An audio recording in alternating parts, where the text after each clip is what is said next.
Scotch and Watch, a very special one today. We've got a special guest appearance from Hamish McKenzie. Hamish, mate, how are you? The founder of Substack here on our platform. Buddy, how are you?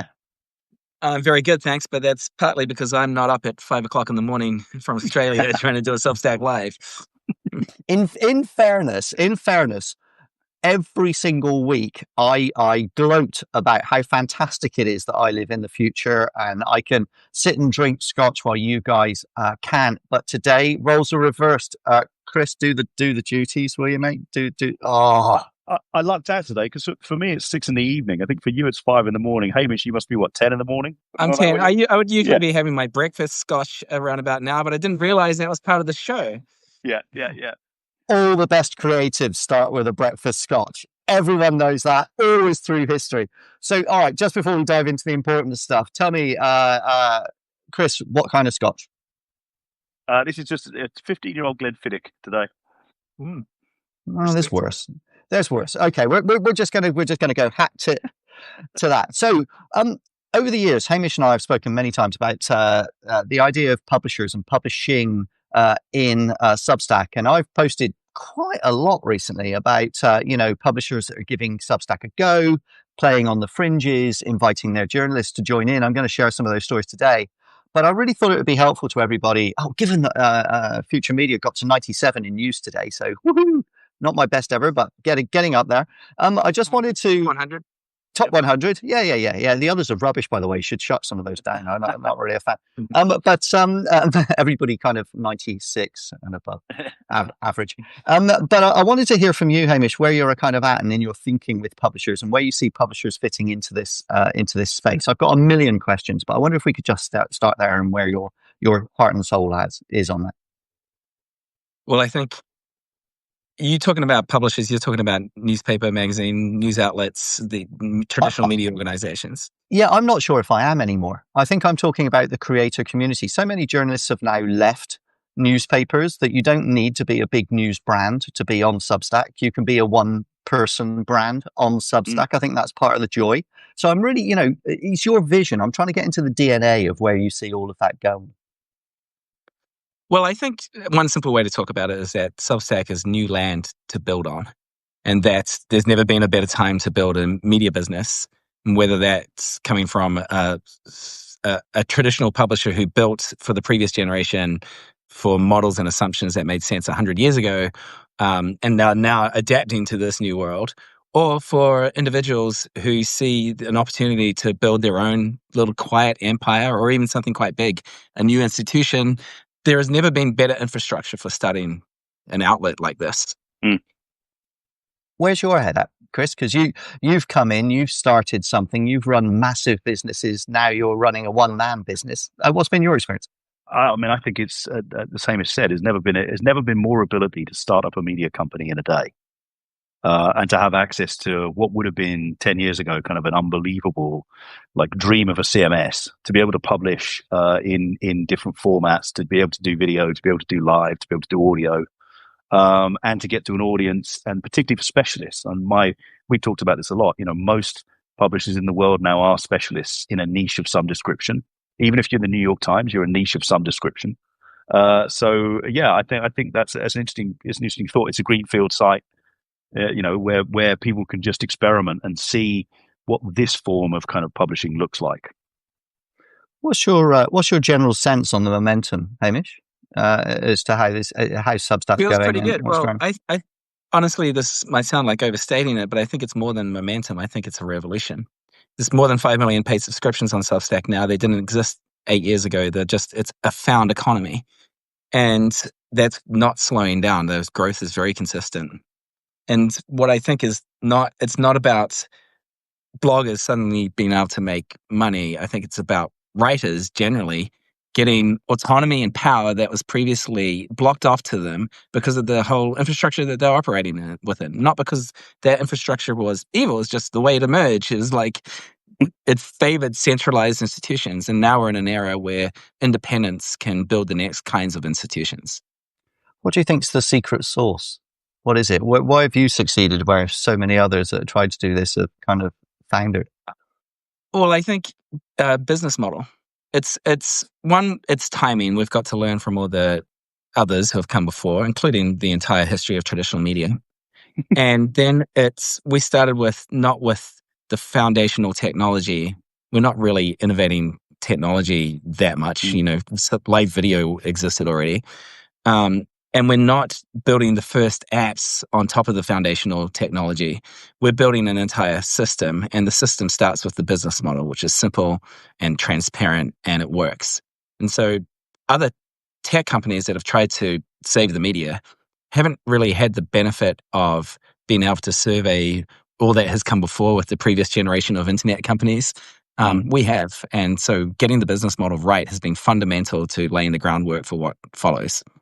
So you're the last down the road after everybody else hit the potholes. That's right. That's what you're saying. Yeah, I think so. Well, in a way, kind of like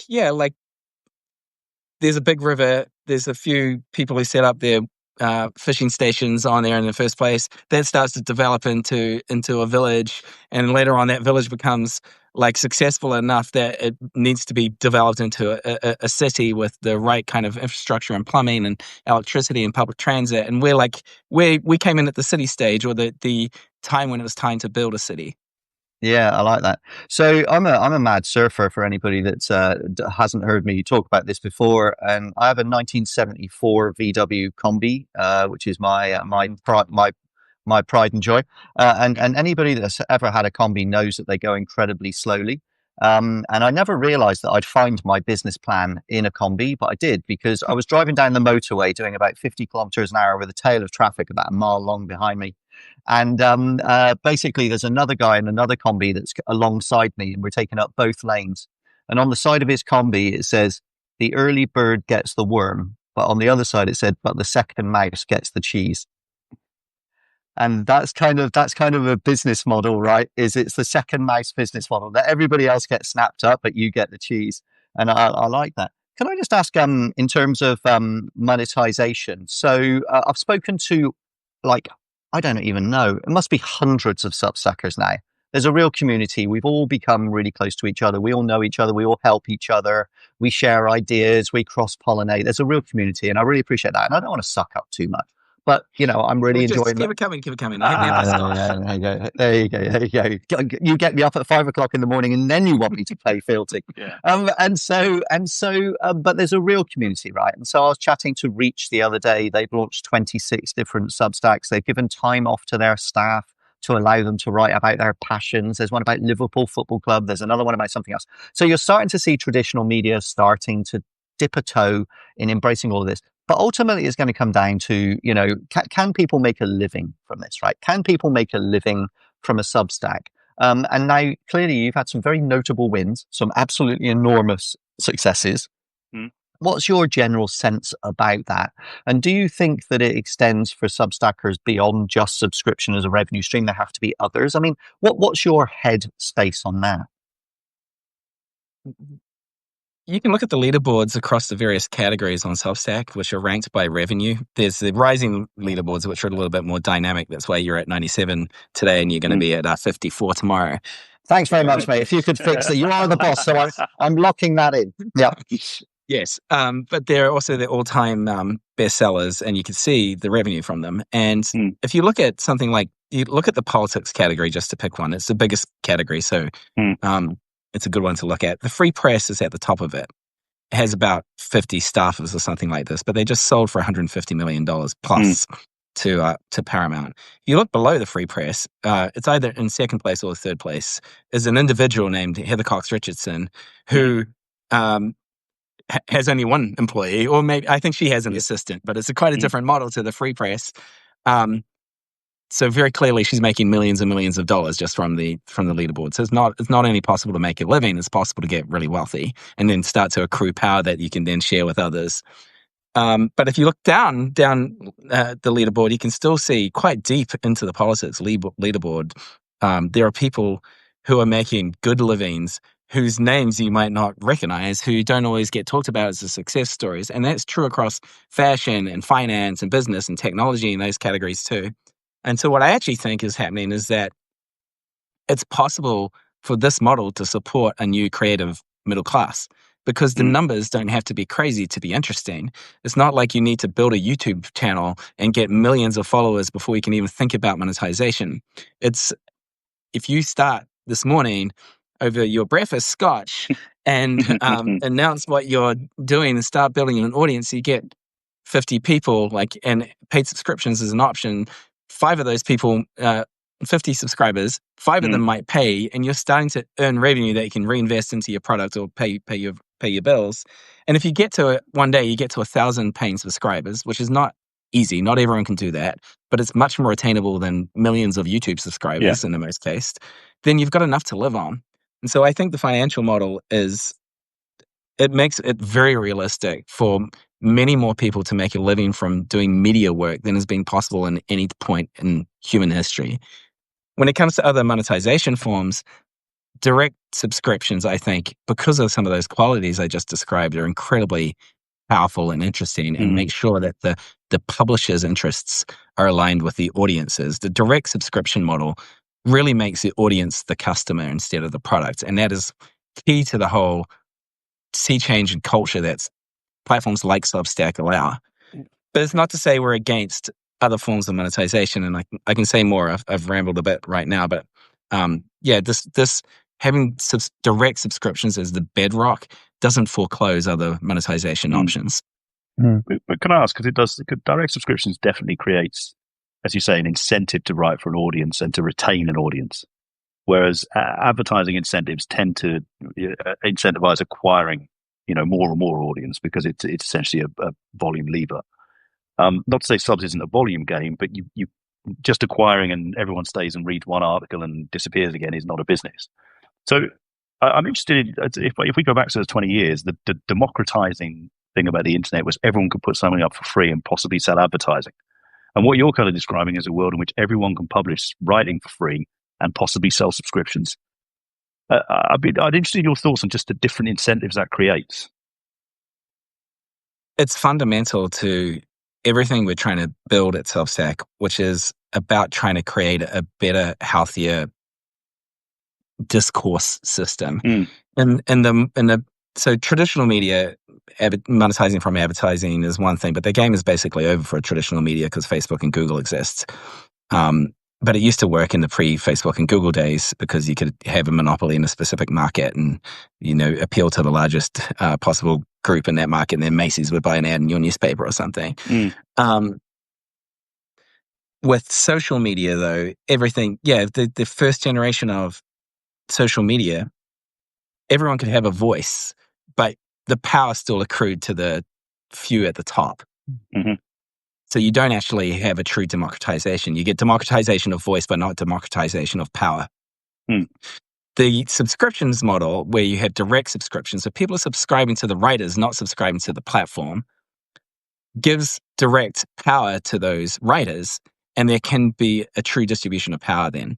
So I think that is fundamental in that way. And then on what are the incentives? Direct subscriptions are the best sort of proxy we have. They're not perfect. There are problems as well that can arise.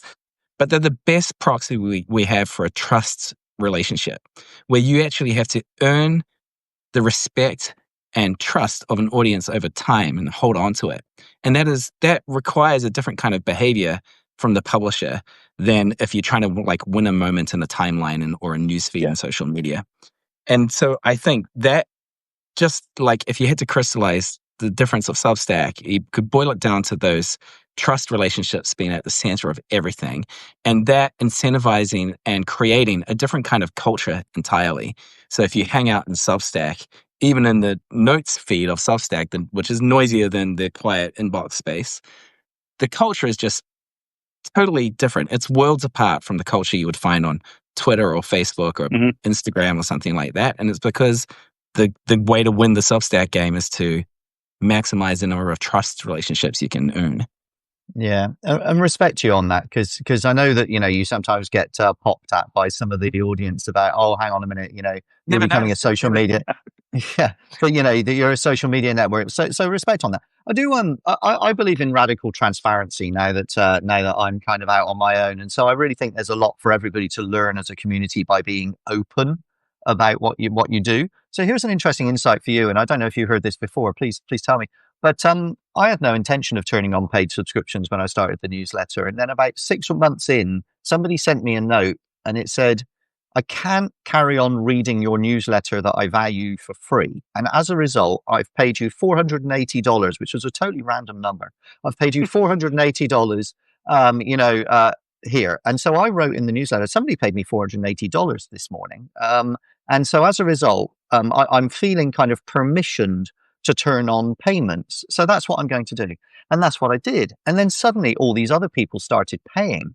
And so around 7% of my audience pay, and about half of the 7% pay more than what I charge, right?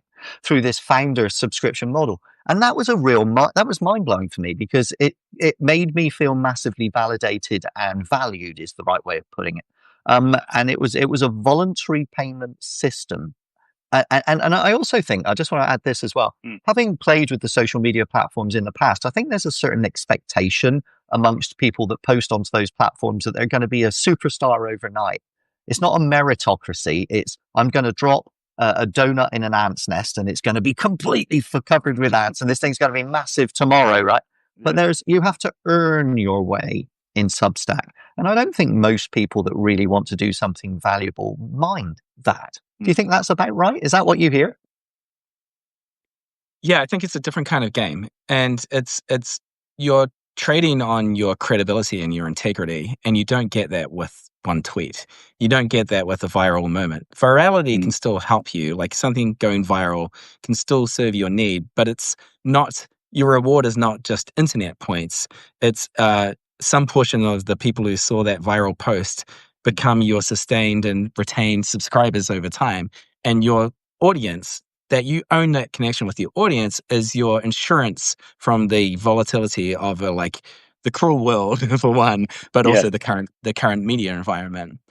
And the people wanting to pay you thing is such an interesting dynamic. I'm so glad that that dynamic has been uncovered about the world to be a true thing. And I think, looking at it from the subscriber's point of view, I don't begrudgingly pay for my favorite writers on Substack. I'm enthusiastically paying for them because I feel like I'm participating in the mission and the cause that they represent. And I'm, through my act of paying, or, even if I couldn't afford it, or if I've got too many paid subscriptions, just giving my email address is also like a form of paying them and supporting them. And then sharing their work is another way of paying them and supporting them. I'm actually helping to shape the culture that I want to exist. And so it is a totally, while it looks like traditional media in some ways, or it looks like social media in other ways, the whole game is fundamentally different. Let me go on, Chris, you go. Well, I feel like I would not be doing my duty just because you've mentioned it. How many times a week do you get asked about bundled packages? Probably 13. I thought it might be the case. What are your thoughts on that? So bundling, people like media nerds like us really feel the pain of too many good things that we want to pay for, which starts to add up in the bank account. And one of the things that I think of is thank fuck about time. Culture, good writing, good journalism, which helps shape how we think and who we are in the world, has for too long been totally undervalued. And it's nice to have some sort of correction in that direction. People think nothing about paying £7 for a pint. And pints have value. It's got a nice glass of 15-year-old Glenfiddich has value. But the piece of writing that changed your life ought to be worth more than 1 pint a month. And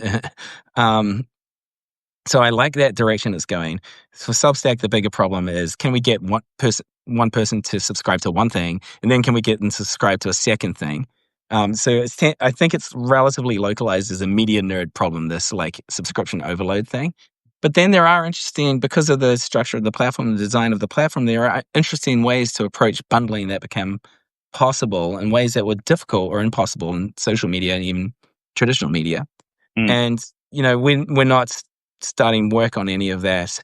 It's still very much in the isn't this interesting as an idea category? But you could, there are two things that are kind of interesting to imagine. One is what if you have a network of Substacks and you want to let someone who subscribes to the first one get a cheaper rate for the second, third, fourth, and fifth ones? Or maybe you want to team up with your mates and offer a special deal for all of your Substacks together. And another one is, what if someone, what if you as a subscriber paid us like a set amount each, what was $50 a month or something that gets you access to a number of Substacks, and you then decide where, which Substacks get the credit or the money from the bundle payment you'd pay. The thing that we want to be careful about doing is not undermining the sacred source. There's not a phrase I know of Substack, was just that, like, the direct relationship between the publisher and their audience. If we become like Spotify or Netflix, where we are deciding how attention and money is distributed, then I think we undermine something that's very important about the whole system.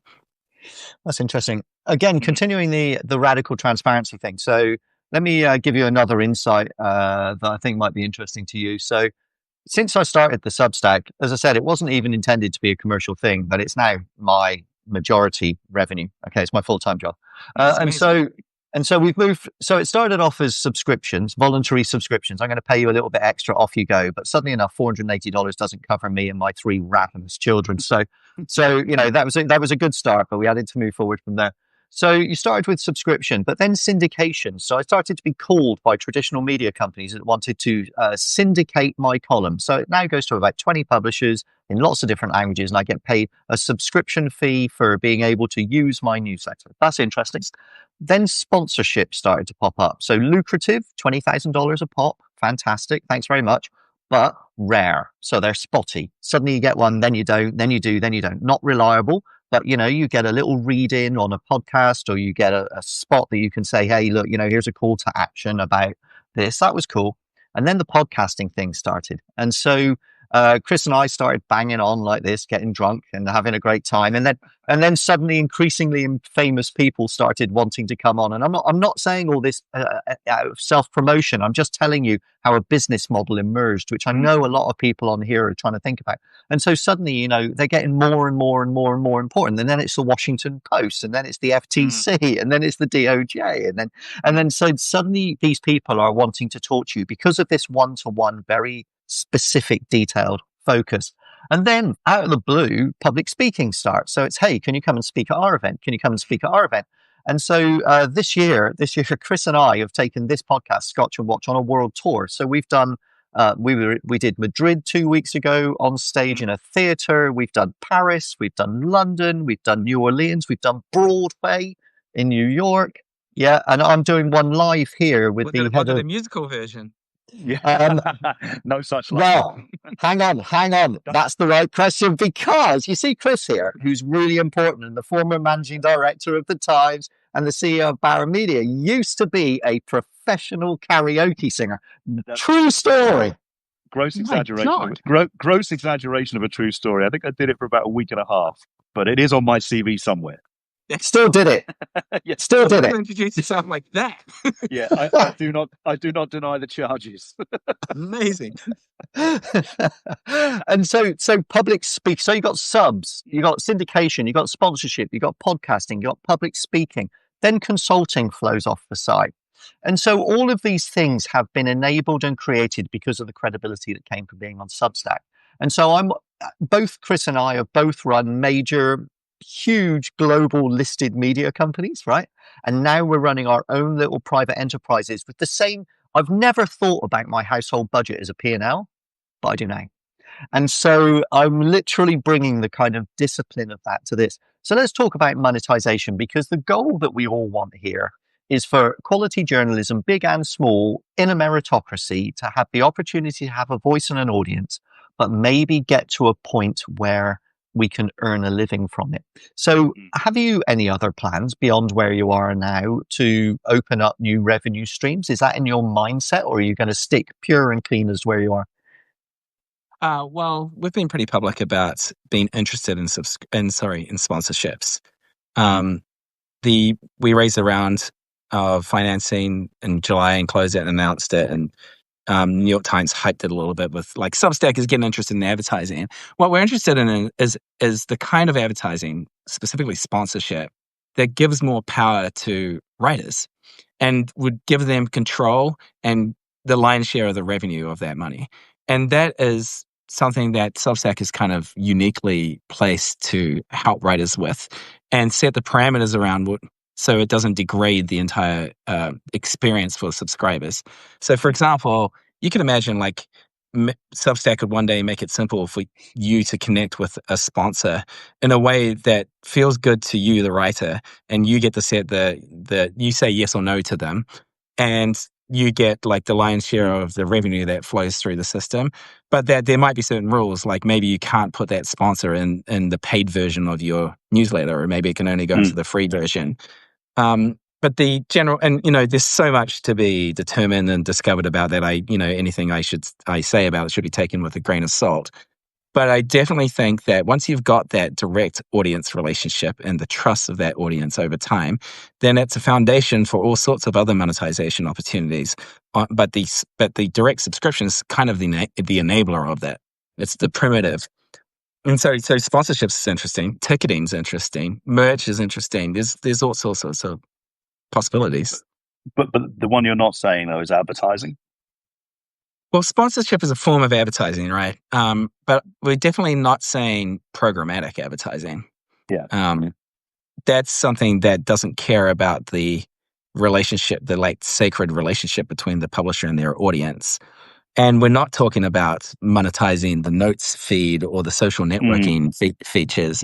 Perhaps there's a way that like writers could promote themselves or each other through the social features. Like, recommendations that exist at the moment. Maybe there's a paid recommendations thing in the future. I'm speaking about this all hypothetically. We don't have any concrete plans on this, but these are interesting thoughts as the ecosystem matures.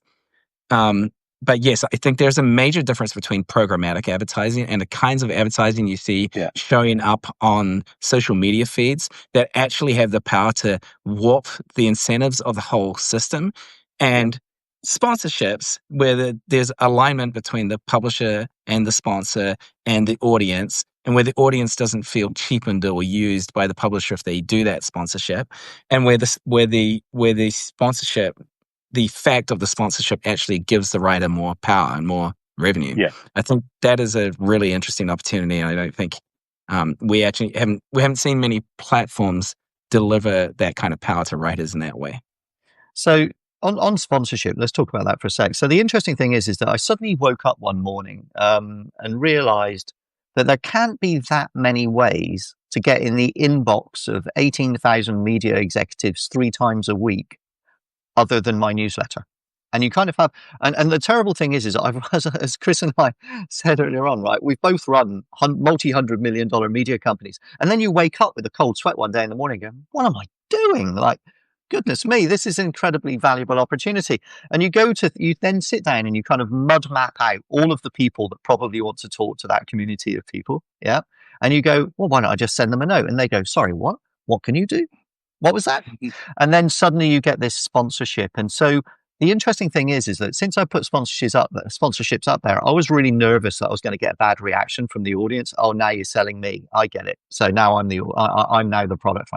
Didn't get that at all. So I think as long as you show a respect of what you're advertising to who, that, you're clear that this is a sponsored message, you're really clear about that, then I think it's okay. So sponsorship for me feels like a model that's ideal for Substack. I mean, it's easy to let it corrupt you, and there are some like unconscious things that can slip into it, and like maybe you decide not to write critically about that company, or not write about that thing at all because they might be a future sponsor or they are part sponsor. I think they're like your journalistic and editorial integrity demands that you have a high standard for yourself, and that's something you need to be vigilant about. But as long as you keep in mind that and I think that that's why the primacy of the direct paid subscriptions is so important. You keep in mind that what you're trading on is your integrity, then I think you can make some careful judgments and calls in a way that can actually improve the experience for your audience rather than diminish it. I think that's very right. Go on, Chris. Can we talk a little bit? I totally agree with all that, by the way. I think you can pick sponsorships in a way that is not corrupting. Can I ask you a question about? I'm interested in your sort of not to be too abstract, but your sort of concept of time in Substack. It feels to me like you are sort of aiming the platform at reacting to events, but not live. It's not a place where necessarily kind of you're coming to get live, but you're getting fast reaction, fast considered reactions would be where I would probably put it, or conversations that happen after something's happened, but you're not a companion in that way. I'd be interested in your thoughts on that.